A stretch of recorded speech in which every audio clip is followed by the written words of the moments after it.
결국 이제 이런 국가 폭력이라고 하는 것이 국가의 성격, 또 그 국가를 때로는 이제 좌지우지하는 배후의 거대한 힘, 그걸 정당화하는 사삼이다. 제주에서의 그런 포갑적인 진압을 지시하고 교사했던 미국, 미국의 동아시아 질서에 생각해서 반공주의를, 군사주의를 택했던 원인이 이제 놓지 말아야 될 일이라고 봅니다. 맞아. 한편으로 이제 인권을 위해서 노력하는 본받을 점도 있지만은 자국민에 대한 것과 내지는 이게 식민지 내지 종속국, 그렇지. 하위 국가들에 대한 태도는 영향이 다르거든요. 네, 다르죠. 그러니까 그런 점에서의 이 고문의 국제정치적 질서, 이것도 우리가 함께 봐야 될 문제이고, 또 한편으로 인권을 위한 노력을 해준 것도 뭐 그건 인정한다.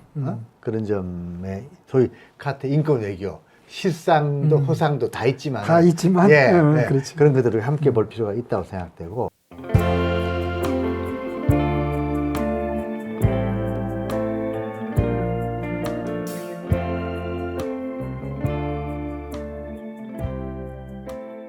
그래서 이제 1년 활동하면서 저는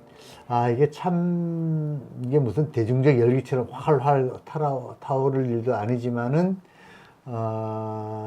이제 뭐 영화를 통해서 드라마를 통해서든지 뭐 끊임없이 이제 이런 거를 반추하잖아요. 되새기잖아요. 뭐 선샤인이든지 이번에 최근에 나온 뭐 영화들 이런 걸 통해서 그런 서울의 봄, 역사를 잊지 않고 그 문제들을 드러내는 그런 과정들이 우리 시대에 중요하고 앞으로 여전히 그러할 거라고 봅니다.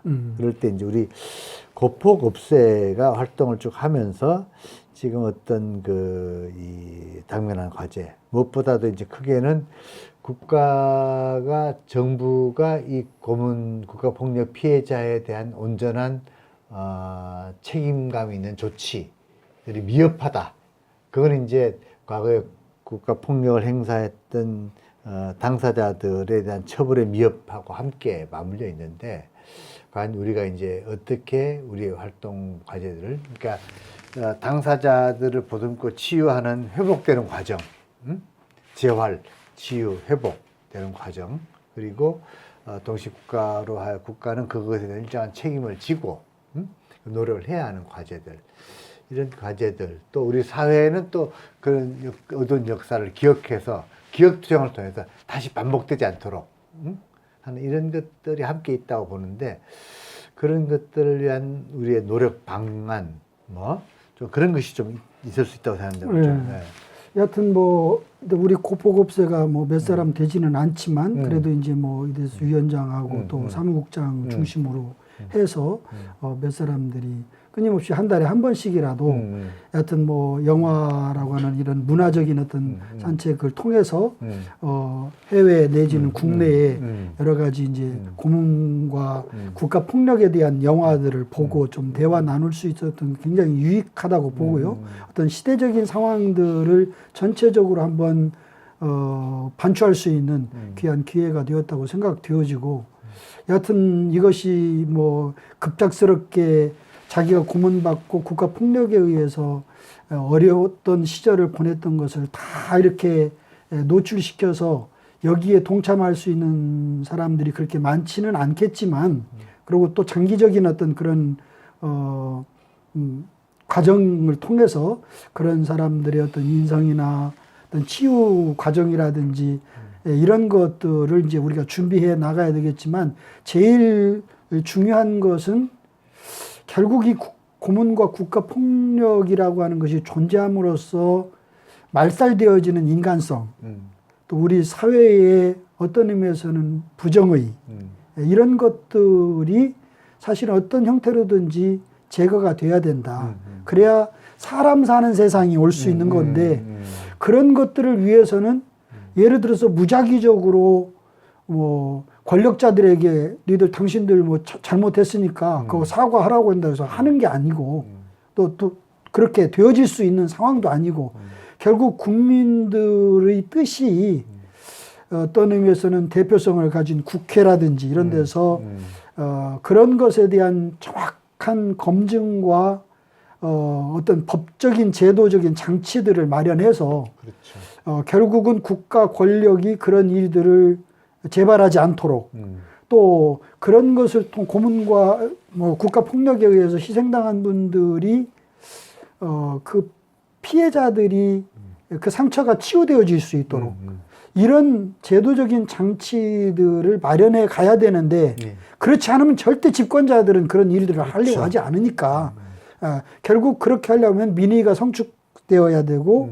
또 어떤 민의가 수렴되어질 수 있는 민주화가 되어져야 가능하지 않겠는가. 그러니까 이런 복합적으로 우리 사회가 더 성숙한 미래의 사회로 나갈 수 있는 하나의 그런 계기를 하나씩 마련해 나가는 그리고 그런 공감대를 형성해 나가는 과정이 필요하지 않겠나 생각이 그러니까 이제 한편으로 이제 우리는 사실 국가 폭력이 노골적으로 행해졌던 시대를 지나갔고, 지나갔고 이제는 음성적으로 몰래 해야 되는 시대까지 와고 있는데 한편으로 이제 먼저 선언했던 세대나 지역으로서 국가로서 이 현재 그런 일이 진행되고 있는 이웃 지역들, 나라들에 대한 연대감과 책임감 이거를 갖는 것도 대단히 중요하다고 봅니다. 그렇죠. 저는 작지만은 그러니까 우리가 팔레스타인에 대해서 그러하고 또 미얀마에 대해서 그러하고 이런 그런 통합적인 국가 권력의 행포에 대해서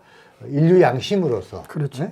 그걸 함께 저항하고 노력하는 것도 중요하다. 역시 우리 놓치지 말아야 될 점이다.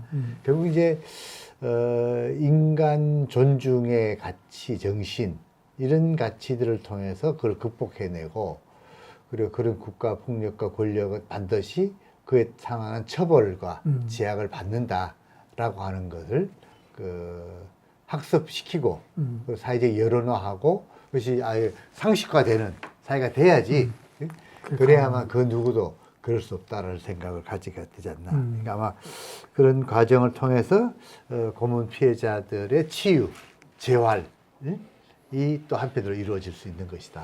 지금 우리 사회의 조금 안타까운 모습들은 고문을 받고 또 국가 폭력에 의해서 어려움을 당했던 분들의 최근에 이제 뭐 이런 동향들을 보게 되면 결국 어렵게 생활해 왔던 또 국가 폭력에 의해서 피해를 받았던 그것에 대한 뭐 배상이나 보상 이런 쪽에 거의 사실은 지금 거의 집중되어 있고 재판이 이제 그런 과정인데 사실은 그것은 하나의 과정 속에서 일어나는 문제들이고 정말 근본적인 문제는 사실은 우리 사회가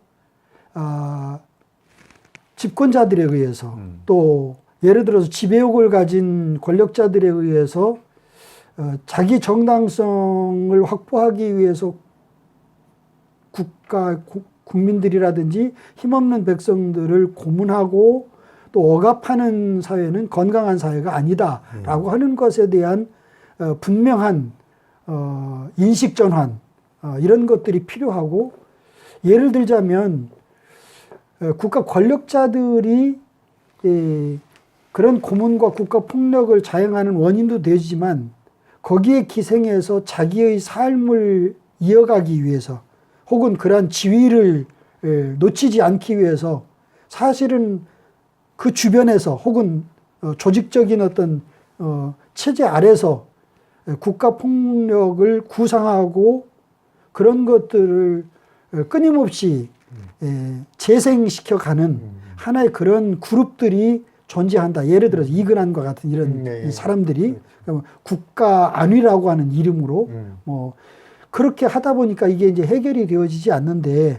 우리들은 지금 이제 예를 들어서 민주 연대 우리 유신청산 민주연대 같은 경우는 여하튼 어떤 형태로든지 이런 과거에 자행되었던 이런 국가 폭력이라든지 고문들이 끊임없이 재현되어서 결국 우리 사회가 또 망그러지고 또 그러한 고통들이 계속 국민들에 의해서 나타나는 일이 있지 않도록 보다 범인류적이고 파괴적인 그리고 인권을 소중히 여기는 하나의 그런 사회로 어떤 그 방향을 모색해 가는 것이 우리가 추구해야 될 것이다.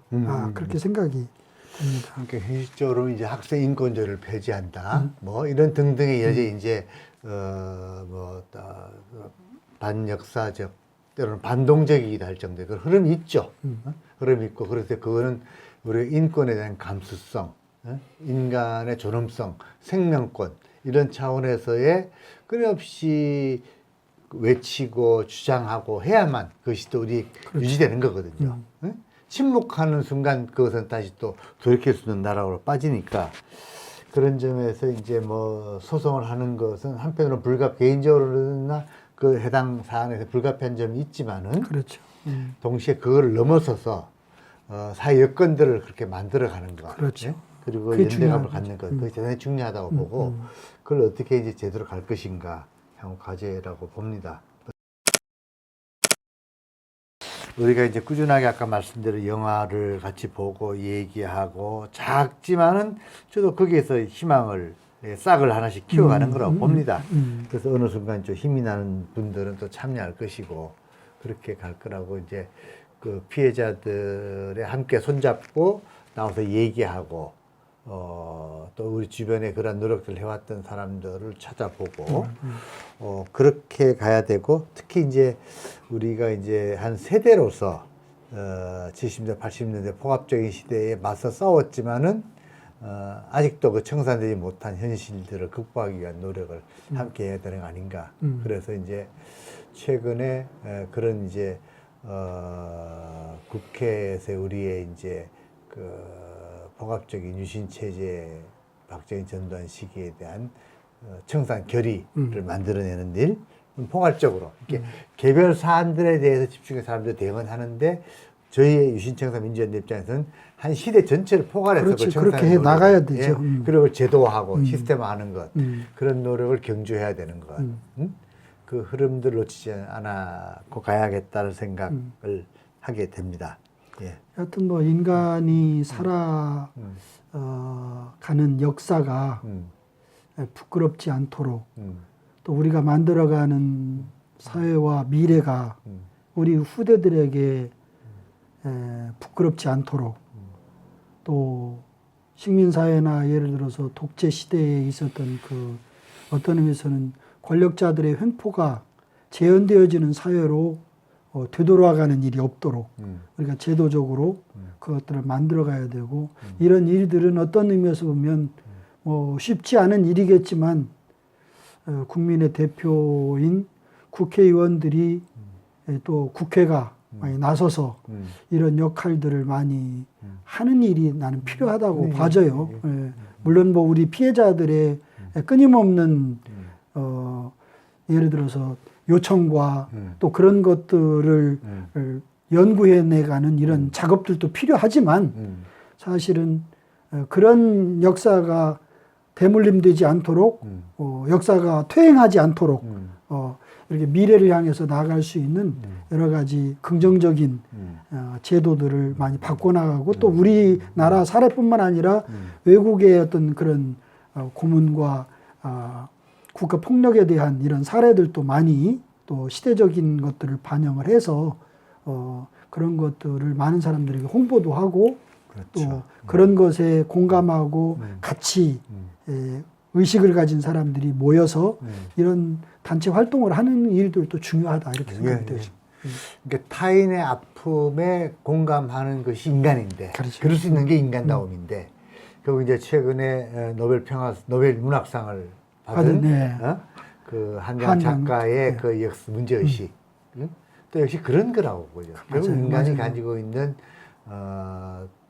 인간의 타인에 대한 관심 그것이 결국에 고통당하는 사람들과 연대하게 만들고 또 그걸 통해서 힘을 얻고 그 시대의 어려움을 극복해 나가는 그런 미래가 우리에게 있고 그 미래를 노벨 평화상이라는 이름으로 우리에게 주어졌다고 생각하고 나도 참 그 얘기를 정말 하고 싶었었는데 어떤 의미에서는 연약하다고 볼 수도 있지만 시대적인 상황들을 정확하게 목도했던 아픔을 가진 자기의 동료라든지 주변의 사람, 아버지로부터 가족들로부터 시작해서 그런 것들을 사실은 뭐 우리처럼 가서 저항하거나 정치운동을 한 것이 아니라 정말 골방에서 자기 각고의 노력을 통해서 그것을 어떻게 극복해 나가고 그것이 정말 가지고 있는 문제가 뭐고 인간은 거기에 어떻게 대응해 나가야 옳은가 하는 것들을 글로 이렇게 써내려 갔는데 그것이 세계인들이 사실은 가슴을 울리고 그렇죠. 그것이 바로 인간의 기본적인 자세고 모습이다. 또 인간이 추구해 나가야 될 하나의 그런 어떤 이상향이다라고 하는 것들을 사실은 소설로 표현해 준 우리 한강 작가의 역할들이 사실은 다시 한번 곱씹어 보게 되는 그렇죠. 하나의 그런 귀한 계기가 되는 것 같습니다. 우리 역사의 아픈 시대들 또 격동의 시대들을 섬세한 그 감성으로 이해하고 핵심은 결국 인간에 대한 그렇죠. 공감이거든요. 공감이고 그 과정을 통해서 우리가 기억하고 또 그 가슴 아파하고 연대하고 그것이 뭐 불교의 자비든 기독교 이웃사랑이든 다 같은 얘기들이니까 그런 희망들을 인류가 역시 가지고 가는 것, 또 그걸 위해서 함께 이렇게 때로는 뭐 민족 올레로, 때로는 뭐 문화 살롱으로 이렇게 갈 수 있는 게 뭐 우리의 노력들이라고 봅니다. 그런 점에서도 희망을 가지고 꾸준하게 가는 거죠. 예, 그래야죠. 예. 그래야죠. 예, 수고 많이 하시고요. 그래요. 서로 함께 손잡고 서로, 가십시다.